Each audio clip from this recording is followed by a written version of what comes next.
Hello friends, let's talk more about ignited minds today. पिछली video में हमने बहुत कुछ सीखा है यही किताब से, लेकिन उसमें और बहुत कुछ है सीखने लायक। तो इस वीडियो में हम वो बातें डिस्कस करते हैं जिनकी वजह से मे बी हमारा आउटलुक टुवर्ड्स लाइफ ही चेंज हो जाए। अब्दुल कलाम सर ने ऐसे कुछ इंसिडेंट्स दिए हैं, उसमें का एक ये है, उन्होंने लिखा है कि डॉक्टर साराभाई और डॉक्टर भाभा ये स्पेस रिसर्च स्टेशन की जगह ढूंढ रहे थे और उनको इक्वेटोरियल रीजन में चाहिए थी ये जगह। तो थुम्बा करके केरला में जगह उनको बहुत पसंद आई, लेकिन वहाँ पे एक चर्च था। तो वो चर्च के जो बिशप है डॉक्टर परेरा, उनसे वो मिलते हैं और वो जगह के बारे में बात करते हैं। तो ये बिशप परेरा उनको बोलते हैं कि आप संडे के दिन आ जाइए, हम लोग कुछ डिसीजन लेते हैं। तो वो लोग संडे को जाते हैं, वहाँ पे काफ़ी लोग रहते हैं। उसके बाद में दे दे दे विटनेस कि ये डॉक्टर परेरा जो है, जो बिशप परेरा है, वो इतने अच्छे से लोगों को कन्विंस कर रहे हैं। और वो परेरा बिशप जो है, फादर परेरा, वो बताते हैं लोगों को कि देखो, मेरा मानना ये है कि ये लोग साइंस का प्रोजेक्ट यहाँ करना चाह रहे हैं। अब साइंस का काम भी वो एक्चुअली क्या करते हैं, they try to enrich human lives, right. और हम जो रिलीजियस लोग हैं, तो वो भी we are seeking the blessings of Almighty to bring peace to human minds and happiness, right. So we are working on the same path, that is what he says.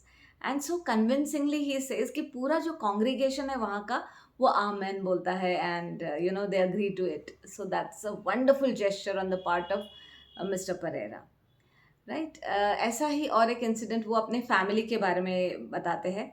उसमें क्या है कि उनके जो मतलब अब्दुल कलाम सर के जो ग्रैंडफादर एंड ग्रेट ग्रैंडफादर, तो ये सब लोग वहाँ रामेश्वरम में रहते थे। और रामेश्वरम हमको सबको पता है कि it was a place where Ram had launched his campaign against Ravana. So this event is celebrated in a big way. तो वहाँ राम और सीता की शादी वहाँ मनाई जाती है और पूरा रामेश्वरम वो विटनेस करने के लिए आता है। तो ऐसा हुआ कि हाँ, और वहाँ पे एक बहुत बड़ा टैंक है, इट इज़ वेरी डीप। तो राम की जो मूर्ति है, उसको अच्छा डेकोरेट करते हैं, बहुत गहने वगैरह पहनाते हैं, और राम की मूर्ति वो टैंक के थ्रू लेके जाते हैं। तो वो टैंक के थ्रू लेके जाने के लिए उनको फ्लोटर की ज़रूरत होती है। तो ये फ्लोटर अब्दुल कलाम सर के ग्रेट ग्रैंडफादर प्रोवाइड करते थे। और एक बार ऐसा हुआ कि ये सब जो बहुत बड़ा सेलिब्रेशन ये चल रहा था, लेकिन एक बस मिसहैप होने को था। लेकिन देखो क्या हुआ कि जो मूर्ति थी वो गिरने वाली थी, मतलब गिर गई, इनफैक्ट पानी में गिर गई और डूबने वाली थी। तो अब्दुल कलाम सर के जो ग्रेट ग्रैंडफादर थे, सॉरी, ग्रेट ग्रैंडफादर थे, उन्होंने एक सेकंड के लिए भी नहीं सोचा। He just jumped into the water and he saw to it that he got the idol back. तो वो बराबर से मूर्ति वापस लेके आए। That was such a wonderful gesture on his part, right. और इतना ही नहीं, उसके बारे में जो पुजारी थे वो मंदिर के, उन्होंने इनके ग्रेट ग्रैंडफादर और इनकी जो फैमिली थी, उनको फर्स्ट ऑनर से सम्मानित किया। और रामेश्वरम में जो मॉस्क था, वहाँ पे एक स्पेशल प्रेयर ऑर्गेनाइज की थी उन्होंने, टू थैंक ऑलमाइटी कि उनको उनकी राम की मूर्ति वापस मिली। So this is so great, I mean it is beyond imagination कि ऐसे लोग भी थे। आजकल लोग तो रिलीजन के नाम पे लड़ते झगड़ते हैं, they kill each other.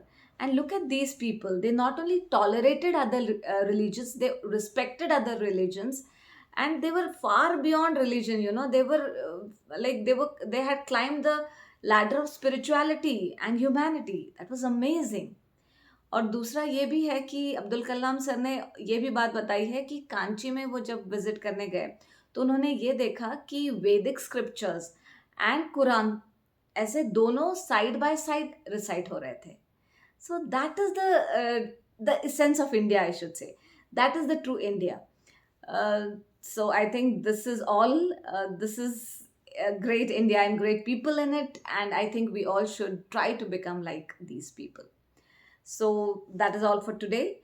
And please don't forget to like, share, and subscribe the video. Maybe it'll help someone. And also, we'll come up with wonderful learnings from great books. Till then, goodbye and stay happy, be happy, and radiate happiness. Thank you so much.